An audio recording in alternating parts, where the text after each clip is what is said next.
मन में समता लाने के लिए। समता, समतल होना, इक्वानिमिटी, इक्वल होने का attitude. No matter what the circumstances are, what the situations are, if we are behaving equal to the external situations, there is a level of samta. Now, before something is perceived in the external world, it also has already impacted the internal world. So there are certain emotions or there are certain sensations in the body itself. If our attitude towards these sensations or bodily feelings, emotions, is not that of equanimity, then we are creating struggle for ourselves. You see, are you getting this? Get this acutely. Get this. This is very interesting. So, if we are climbing up a mountain, yes, and on the way there is a tree, or there is a stone, or there is some grass, and we get attracted towards it, we get attached to it, uh, that hinders with our moving up the mountain. Doesn't it? We'll stick there. We'll stay with the tree or the grass or the stone for a bit and will not move up. Yes. And we'll keep saying, I want to move up, I want to move up, but I'm not moving up because we are stuck with or attached with something on the way. Similarly, if we start fighting with a particular tree, I don't want this tree to be here. Now, remember, our intention is to go up the mountain. What difference does it make if the tree is there or not there? But if we keep fighting with the tree, should not be here. Then again, we are creating a struggle, unnecessary struggle for ourselves towards our own journey of moving upwards and fighting with the tree, which is kind of irrelevant when we think of moving upwards on the mountain. We can go around the tree and just go where we want to go. So whenever there is attachment or resistance, attachment to something that is there creates struggle. Resistance to something which is there creates struggle. Why does it create struggle? Because attachment to something that is there is not going to be there forever. We cannot take it with us. It has its own life, own space, own destiny, if you will. And we say, I'm attached to this, it should go with me. Then that's going to create a struggle. If we resist something, whatever we are resisting has its own way of being there or not being there. By resisting, we are creating a struggle again. Now, what Vipassana does is it brings this attitude of neither creating attachment nor creating resistance to a very subtle level, to the level of different sensations in the body. And if you get to see, before we react to something in the external world, what really happens is somebody said something. For example, somebody said something and we reacted to it. Are we really reacting to what the other person said?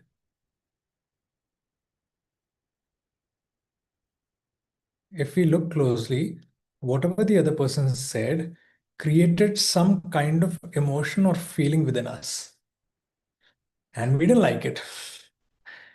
We didn't like this feeling that got created within our own body.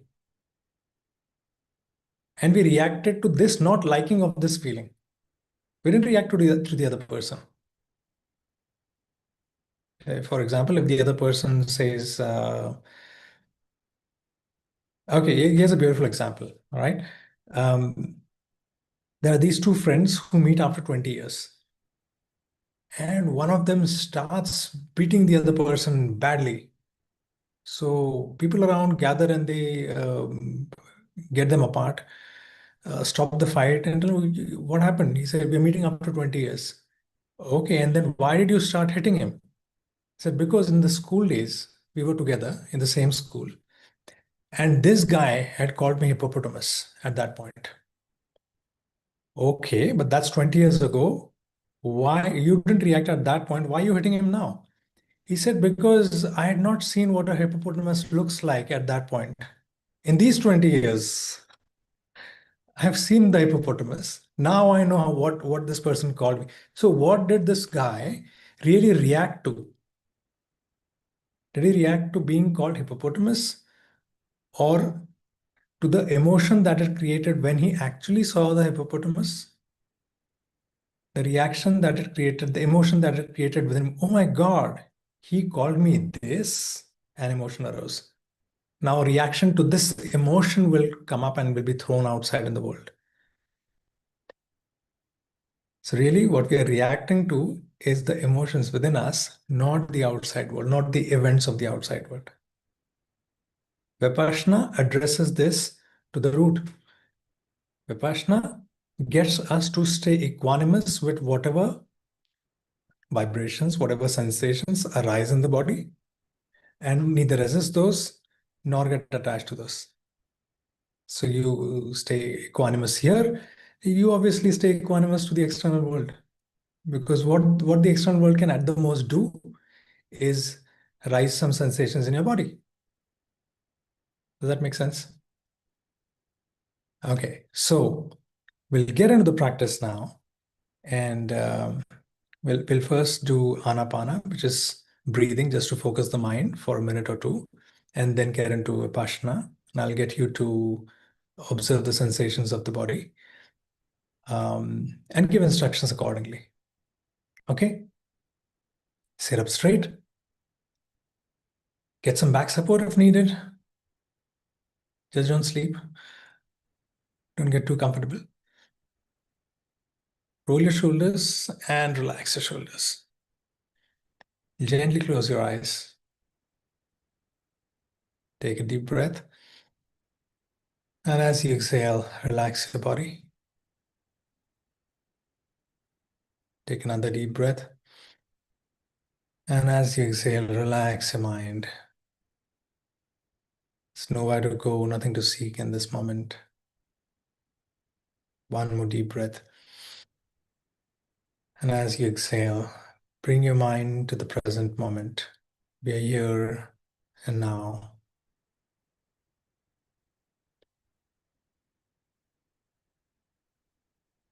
Start focusing on the incoming and the outgoing breath at the entrance of your nostril. Natural, normal breath. Simply observe. Breath comes in, breath goes out. Stay with the breath.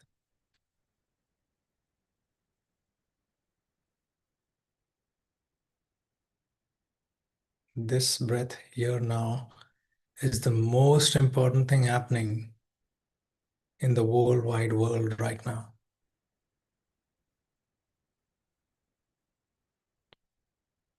Most crucial thing.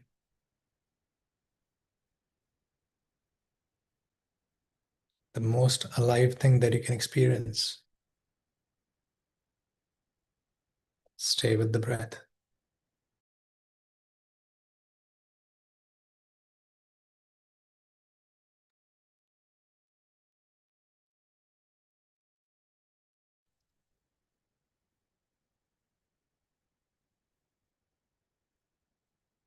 Allow the mind to settle and focus on the simple incoming and outgoing breath.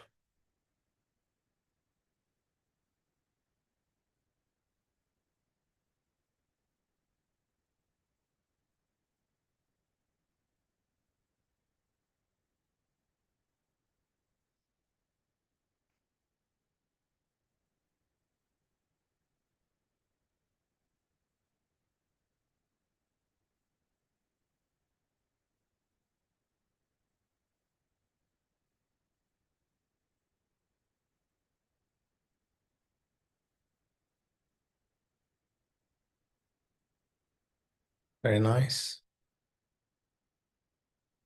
Now start sensing if there are any sensations around your nostril where the breath touches the nose, maybe the upper lip as well.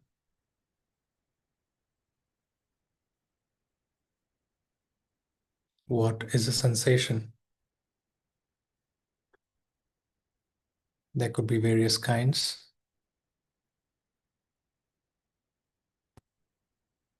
What's the temperature of the breath like?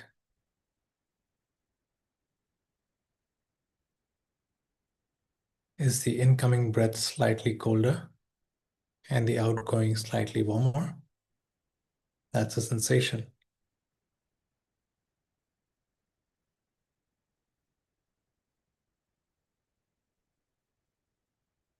The touch of the breath at the nostril, maybe also at the upper lip,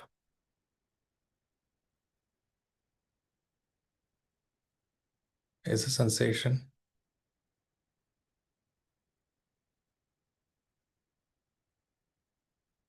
There could be other sensations around in that area. Could be pricking, pinching, tickling, just a feeling of vibrations,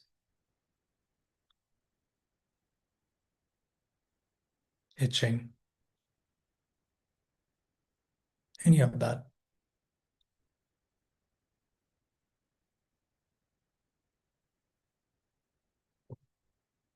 One of these or some of these might be observable. Others may not be happening right now. It's okay.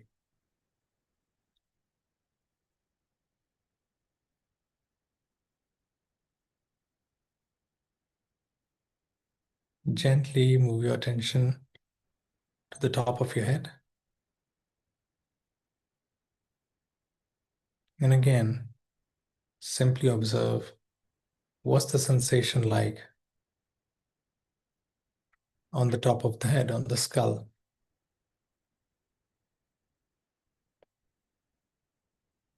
Are you feeling a touch of air? Are there simply vibrations there? Is there any kind of pricking, tickling, itching, warmth, cold? What do you feel? Importantly, see that you stay equanimous towards whatever the sensation is. Neither create an attachment to it, saying, oh, this is a good sensation, I want more of it.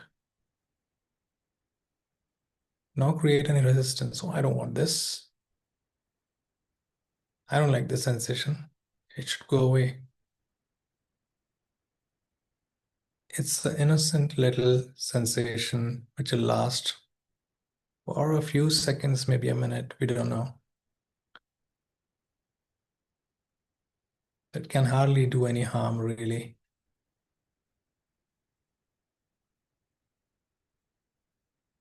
Very gently, just stay equanimous towards it, meaning have the attitude of, okay, this is how it feels. This is the sensation I can observe right now.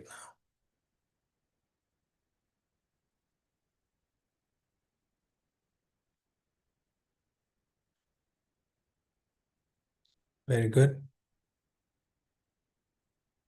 Now that we have established the groundwork, understood what the sensations are like and what our attitude is to be like, we move to other parts of the body. Move to the back of the head, meaning pay attention to the back of your head. Observe what sensations you can.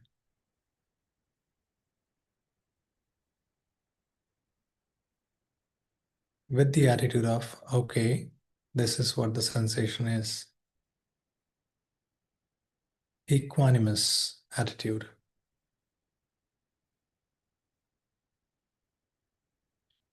Move the attention to the sides of your head, the temples, the ears.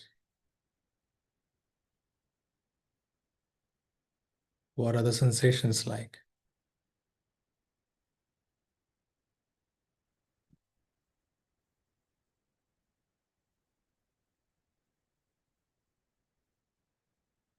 To the forehead.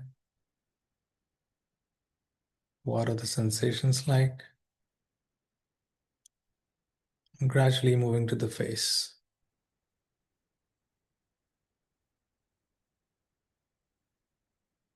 Whatever the sensations, it's okay.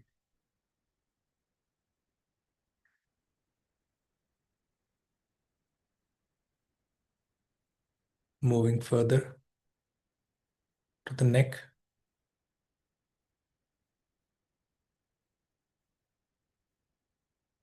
The entire neck area.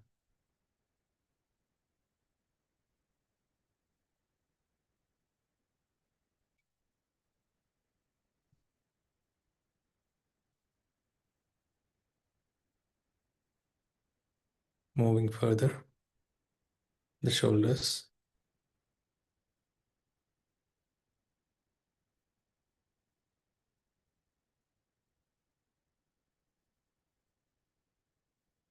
Is there pain? Is there tension?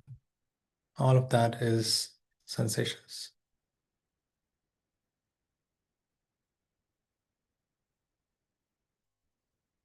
You don't have to fight those.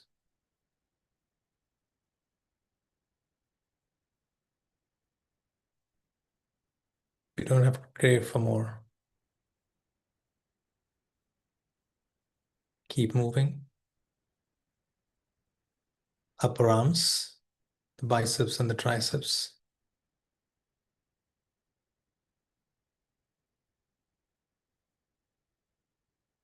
The elbows.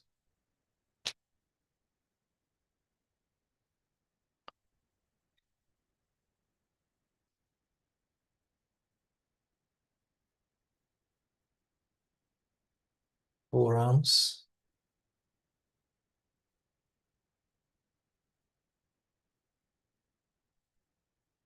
It is like the equanimous observation moving at move. Different parts of the body, the sensations could change. You might observe different things. The attitude still remains that of equanimous observation. This is okay. It's okay. Palms, hands, fingers.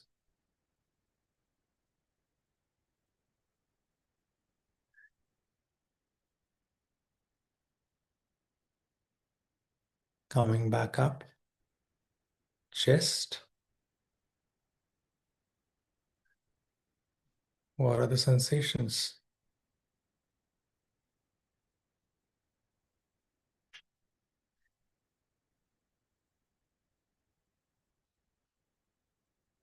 Gently moving down the diaphragm area.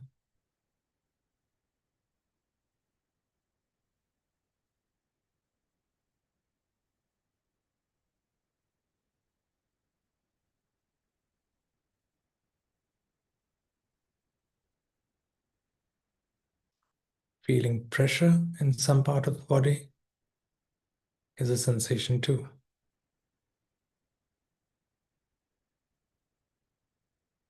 Moving further, stomach area.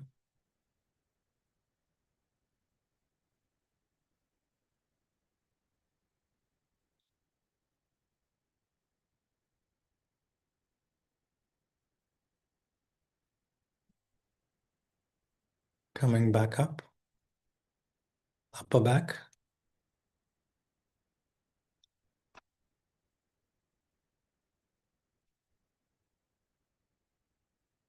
Any stress, strain, that sensation too.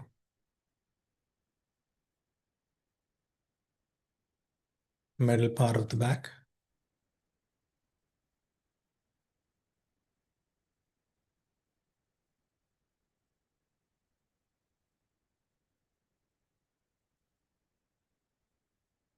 and then the lower back. Whatever the sensations, it's okay. Neither attachment nor resistance. Moving further down, buttocks, seat, groin,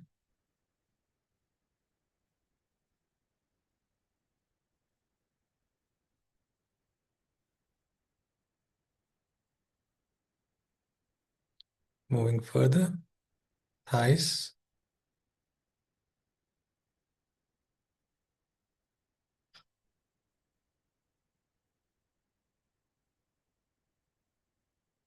gently and slowly scan, acknowledge any sensation on any part of the body.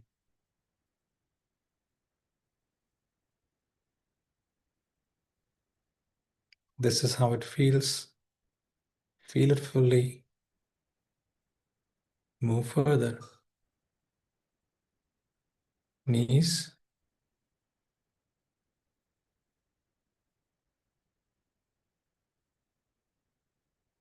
if there is pain, stiffness, those are sensations too.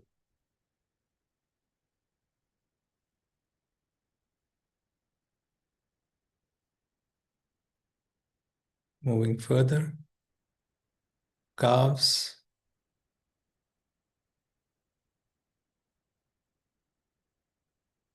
and the shin bone.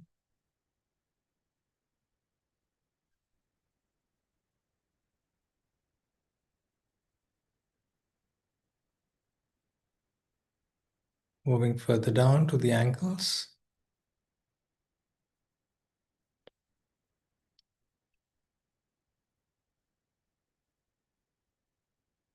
the foot,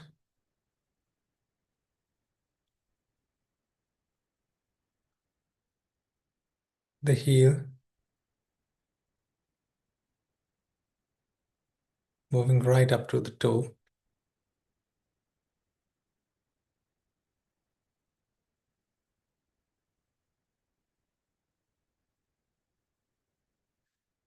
Whatever the sensations,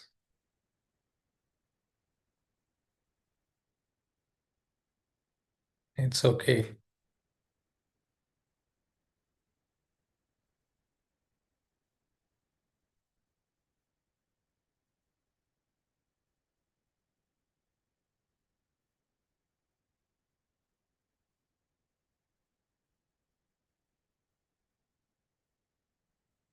Now scan back from the foot to the ankle, to the shin bone and calves. Any gross or subtle sensations, keep acknowledging. Keep moving. Knees, thighs, groin and buttocks,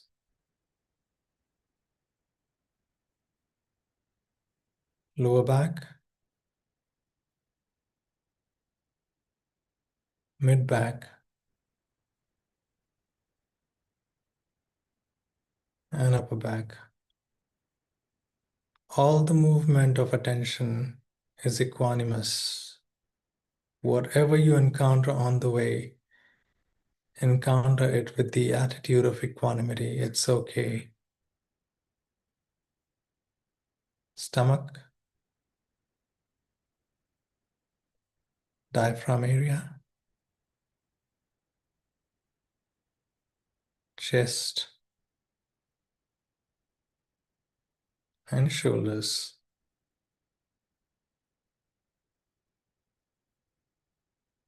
moving up from the fingers of the hand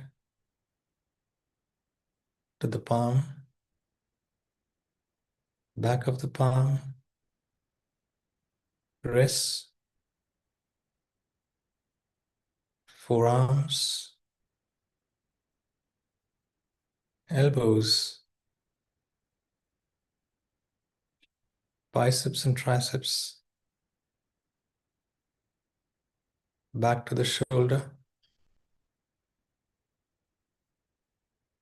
up around the neck, the face, sides of the head, temples and ears,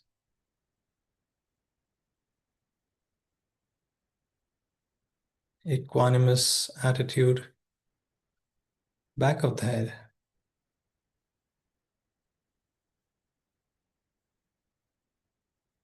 and finally the top of the head again.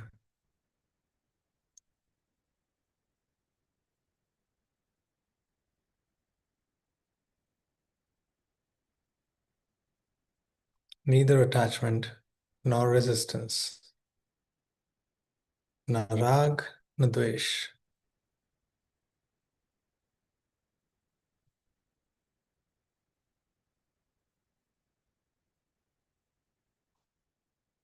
Very nice, very beautiful.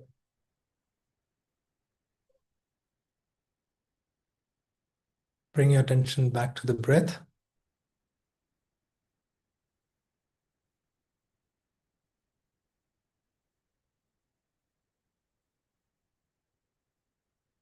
And rub your palms together.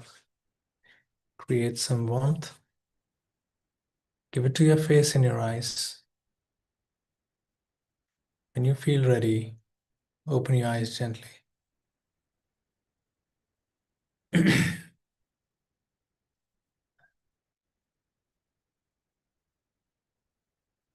How powerful was that? How powerful was that?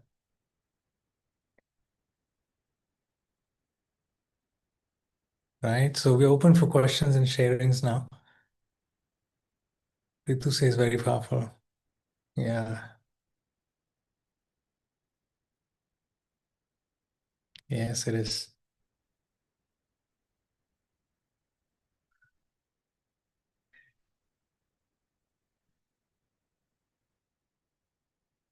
Nice. Feel energetic. Dozed off for a fraction of a second. Yes, Ritu, that could happen. And that's okay.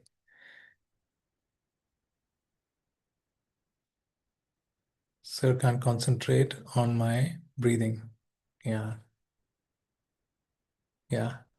The mind must be full, the mind must be running, there must be some thoughts going on. And guess what?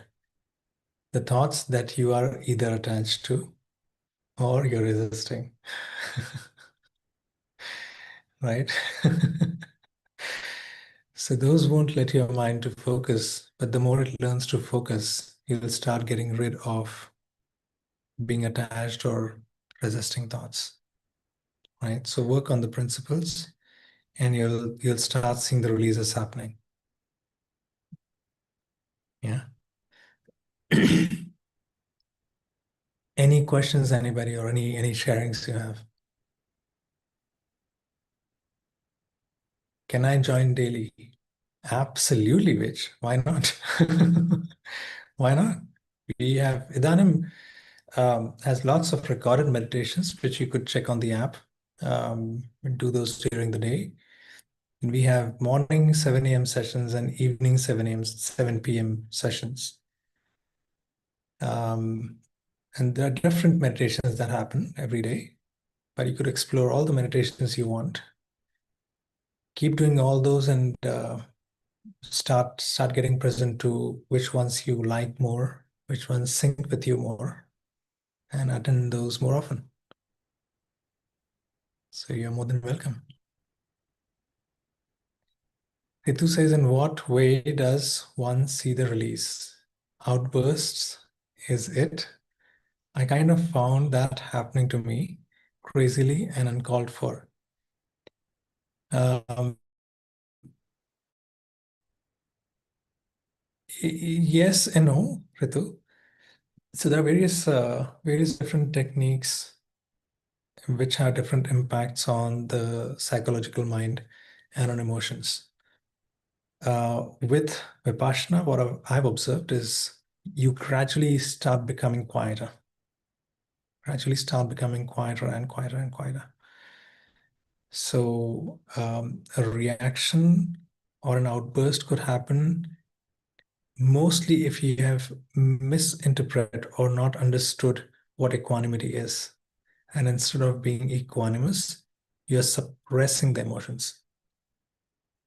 But that's not what the principle says. The principle says neither fight with it, which means neither resist it nor get attached to it. It's a very quiet space, uninvolved space.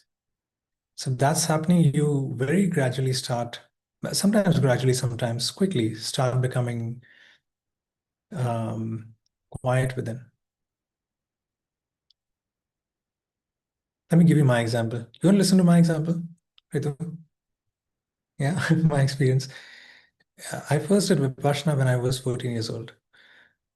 Okay, just passed out of ninth standard, and there was this summer vacation.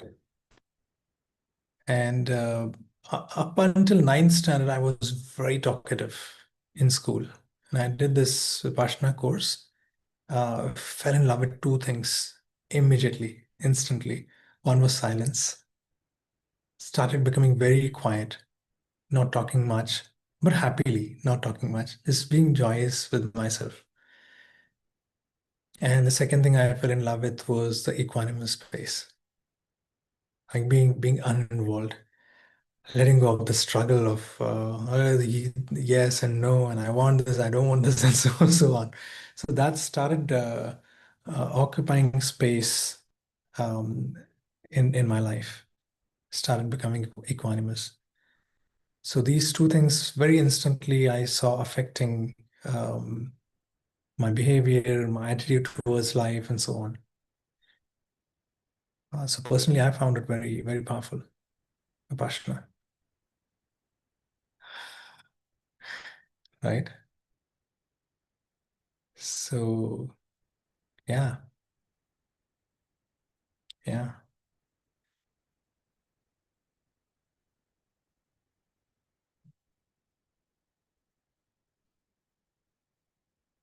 And look, if outbursts happen, again, we may not be there yet to be fully quiet and all. Outbursts may happen. Fine. Now, for the outburst, then what do? We again bring the attitude of, okay, this should not have happened. Okay, this happened. This happened. Fine, this happened. Let's stay with the fact that this happened without saying, I don't want this and I want this. This happened. Fine. More and more neutrality will start coming, seeping in into life. Does that give you some hint, Ritu? Yes, I am really blessed, and I would love to share all these blessings with you and everybody here. Bless you, bless you, bless you, bless you. May you find this grace and this blessing as well. With wherever you are. And I found meditation early in my life. Maybe some other things not so early in my life. Maybe you found some other things in your life. We are finding meditation now. It's beautiful.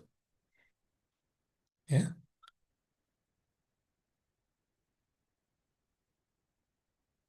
Okay.